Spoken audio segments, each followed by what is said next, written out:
many gentle flowers grow in an English country garden.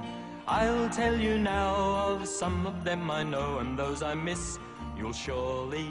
Hello, it's a lovely spring evening, so I've come into the garden to record my Easter video. I was looking at the Easter story a few days ago, and I realised that it actually involves two gardens. Now, they weren't English country gardens, but actually were very Mediterranean gardens. And one of these gardens was called the Garden of Gethsemane. And it was in the Garden of Gethsemane that Jesus was arrested, he was taken away, he was beaten, he was given a sham trial, and then he was executed on a Roman cross.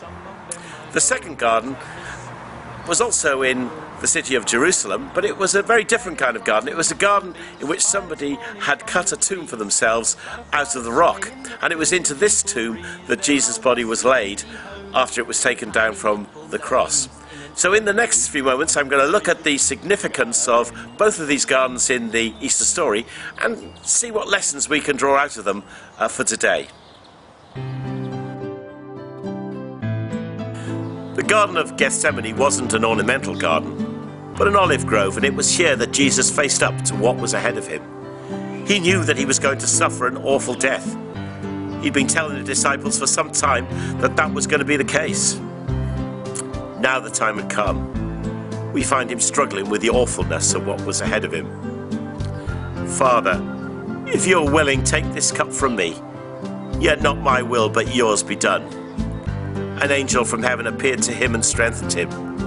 And being in anguish, he prayed more earnestly, and his sweat was like drops of blood falling to the ground.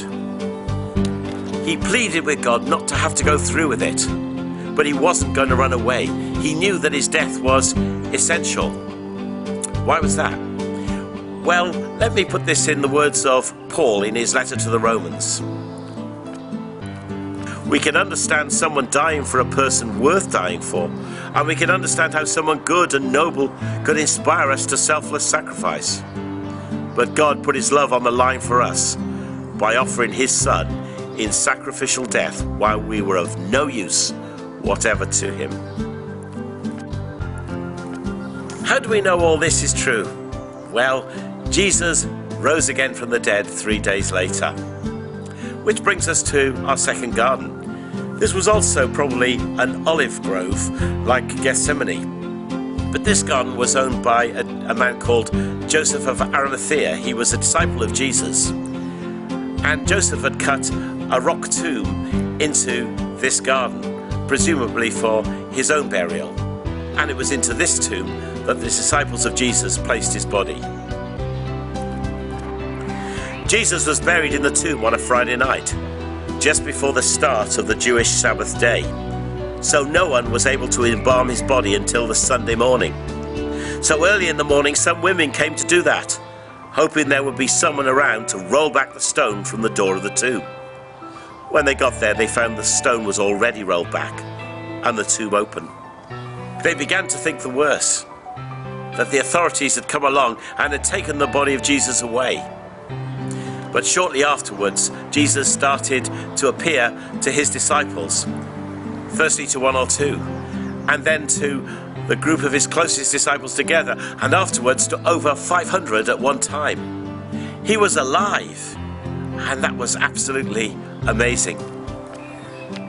Apart from what's written in the Bible, there is one other way of knowing this is true. If Jesus died to open a way to knowing God, then people should be able to do just that, have a relationship with him. That's my experience, and the experience of Christians in Felixstowe, and the experience of Christians for 2,000 years of human history.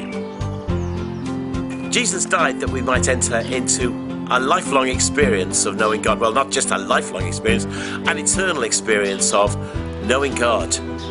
And following Jesus can be so life-changing. And that's what God wants for each one of us this Easter. If you want to know a little bit more about what it means to follow Jesus and how we enter into this life-changing experience of knowing God, well, why not have a look at our website? The address is coming up immediately after this video. I hope you have a very blessed Easter. Thanks for listening, and may God bless you.